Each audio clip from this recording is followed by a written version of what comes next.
Okay, so we're gonna focus on the marinade first. So we have a half cup of sparkling white wine. And then on top of that, we're going to add a half cup of freshly squeezed orange juice. So if you don't have Prosecco or sparkling wine, you could use another dry white wine like a Pinot Gris or Sauvignon Blanc. Okay. And on top of that, we're gonna add 2 tablespoons of grated orange zest. We're gonna add 5 smashed garlic cloves to our marinade, a tablespoon of table salt, and then ground coriander. Coriander has a great way of amplifying citrus notes. Right. So we're gonna put some in the marinade and then use it throughout the rest of the recipe. Yeah. So 2 teaspoons of ground coriander and a 1/4 teaspoon of red pepper flakes just for a slight bit of heat. Okay. All right, we'll just whisk this together. All right, and that's our simple marinade right there. Easy. All right, now we could talk about our chicken. So we're using boneless, skinless chicken thighs for this recipe. I love using boneless, skinless chicken thighs for fried chicken because you could really go far and get the chicken brown without fear of drying it out or overcooking it. Makes sense. So we're gonna trim it just a little bit. We'll just do a little bit here on the edge, but we don't have to go crazy. So all in, we're using about 2 pounds of boneless, skinless chicken thighs. Okay. All right, so we're just gonna submerge this into our marinade. So 2 pounds is about 8 pieces of chicken or so. So I have chicken hands. Do you mind covering that with plastic wrap? We're gonna let it sit for at least an hour in the refrigerator. But if you can go for a full 24 hours, it's gonna be so much better. Sounds good. Our chicken has been marinating for 24 hours, and now we can make our coating. So in the bowl here, we have 1.5 cups of all-purpose flour. To that, we're gonna add 1 1/4 cups of cornstarch. And to that, we're going to add our friend coriander again. That's 1 tablespoon of ground coriander, 2 teaspoons of granulated garlic, 2 teaspoons of baking powder. So that's gonna help with browning. It's also gonna make the texture of the coating nice and light and crisp. Okay. 2 teaspoons of black pepper, 2 teaspoons of table salt, and a 1/2 teaspoon of ground cayenne pepper. We'll just whisk that up to combine it.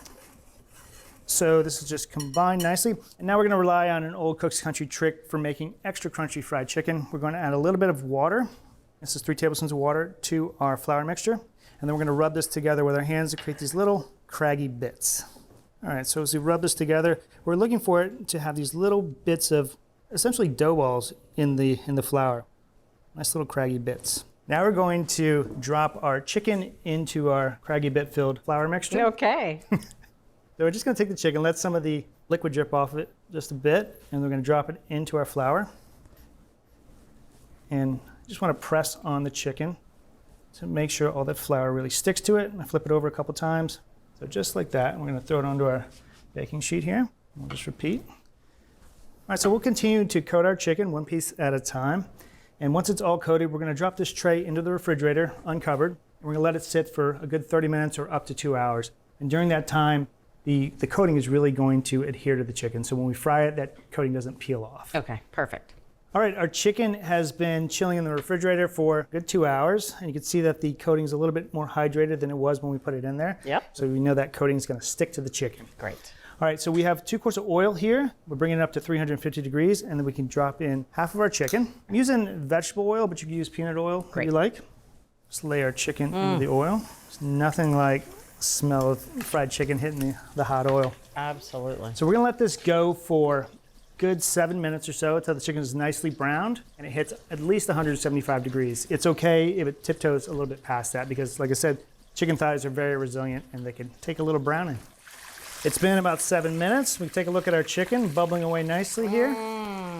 It's nice and golden brown, and we just want to get a quick temperature on it to make sure it's about 175 degrees. Nailed it. All right, so we could drop our beautifully fried chicken onto the paper towel lined side of our wire rack.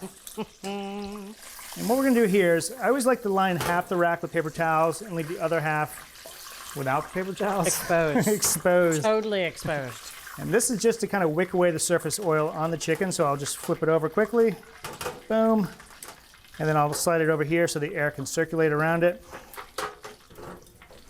Just to get any of the surface oil off the chicken. And we could work on frying our second batch of chicken right after we bring this oil back up to 350 degrees. Okay.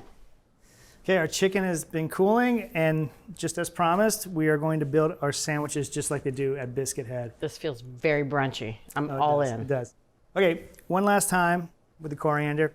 We're just gonna sprinkle a little bit onto our finished fried chicken here on the platter. Again, just driving home that citrus flavor that the coriander contributes. So we have our biscuits on the plate. Comes pre-split. I love it. All right, and first things up, we're gonna do a layer of slaw on the biscuit. Now, what kind of slaw did they use down there? They actually use a sriracha slaw, but you could use any slaw. We were just using one of our basic slaws from our website. And you can take your biscuit top and just drop it on there. Something missing. May. And then we're gonna What? slide a poached egg right on top. See, I saw the poached eggs over there. I thought you were going to put it under the biscuit top. No, that wouldn't be as impactful. So this is not a pick up and eat kind of sandwich, it's a knife and fork sandwich. All right, so. I'm taking my cue from you. I got to watch how you eat it first. All right, so I'm just gonna start cutting into it. All right. Little slaw, little biscuit, little egg.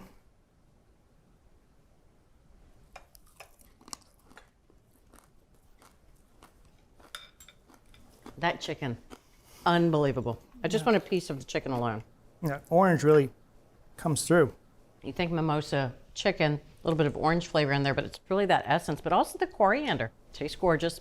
It has that beautiful floral, citrusy note. If you're ready to take your cooking to the next level, try our digital all-access membership where you can stream every season of Cook's Country anytime. Scan the QR code or head over to cookscountry.com to sign up for a free trial. And let's make something great together.